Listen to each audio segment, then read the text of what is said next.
Hi, my name is Stephen McGee and I'm the author of Electrical Forensics. And we're looking at the AC electrical system on the oscilloscope right now because we've just had a power cut in my area in Tucson, Arizona.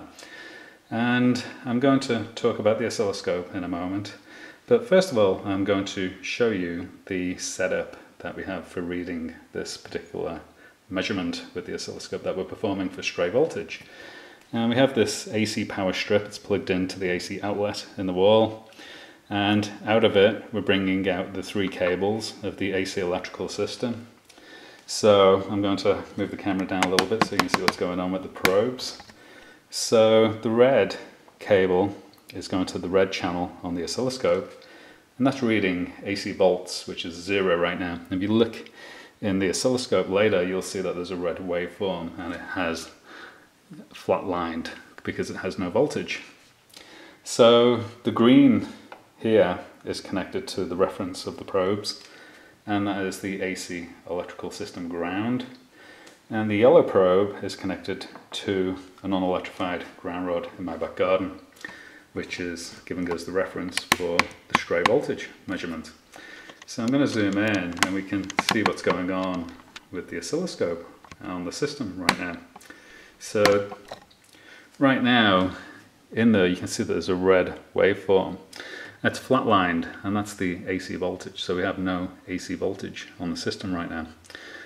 But we do have some voltage on the yellow waveform, and the scale right now on that oscilloscope for the yellow waveform is 50 millivolts per division in the vertical direction and 500 milliseconds per division in the horizontal direction, so it's a very slow scan. You can see it's scanning slowly across as it refreshes the screen. So we're getting approximately 300 millivolts peak to peak on that waveform. It varies a little bit, but on average it's about 300 millivolts peak to peak. Now when the AC electrical system is on, and it's 100 degrees outside right now, so everybody will have their AC air conditioners running. And when we have a high load of the air conditioning system, that voltage is about 10 times larger. So we get about 3 volts peak to peak. And sometimes I actually see it higher with the oscilloscope. So that's the stray voltage. And the dairy industry has set a voltage of about half a volt RMS, where the voltage above that starts making the dairy animals sick. The farmers and the families start to get sick also. So the voltage at my home normally far exceeds that, and the utility company are actually denying that that is occurring at my property. So I've been taking some measurements, and my measurements consistently show that the stray voltage is much higher than what the utility company claims. So this is kind of useful now the power's off. It's very useful to actually see what is actually coming from the utility company. And when the power is off in this area, this stray voltage is far lower. So this 300 millivolts peak to peak is kind of what you want. You know, the desirable thing is to have 0 volts peak to peak on your grounding system. But this, what we're looking at right now, is kind of where you want your voltage to be, and preferably a little bit lower. So the reason why we're still getting voltage is because the power has only gone off in this area. Probably there's a lot of Tucson still on, and we're actually reading the waveform coming from those parts of town that still have power because the grounding system is all connected together. So I'm going to change the scale a little bit and we can zoom in a little bit on the waveform. So we're now reading 50 milliseconds per division in the horizontal direction, and you can see the structure in there. There's certainly a waveform in there. If I put it on a little bit lower, so there's 5 milliseconds peak to peak.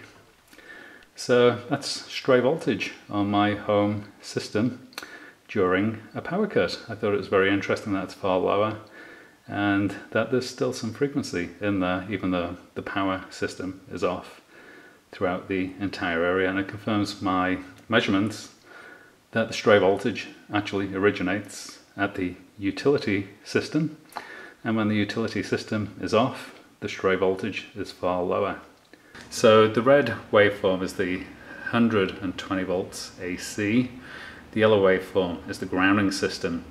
And we're currently on 50 volts per division in the vertical direction for the red waveform, and the yellow waveform is on 500 millivolts per division in the vertical direction, and the time base in the horizontal direction is 50 milliseconds. So I'm going to expand that out so we can see what's going on in here.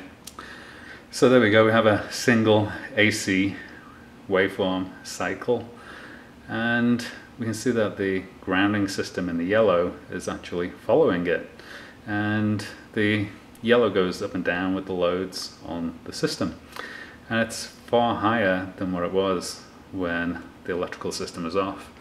So right now we're on 500 millivolts per division in the vertical direction for the yellow waveform.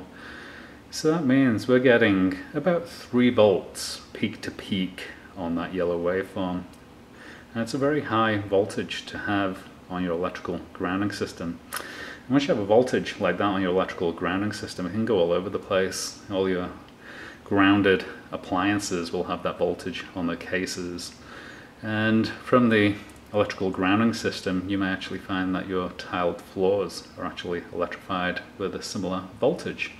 So it's quite a serious voltage to have on your electrical system, and the dairy industry has actually set a limit of 0.5 volt RMS on the electrical system because of observations that farmers, the families and the animals get sick when the voltage gets over 0.5 volt RMS. And we're actually over 0.5 volt RMS right now. So we're actually exceeding that value. So this is known to be biologically harmful. So that was the purpose of this demonstration. I hope you enjoyed it, and I wish you the very best of health. Thank you.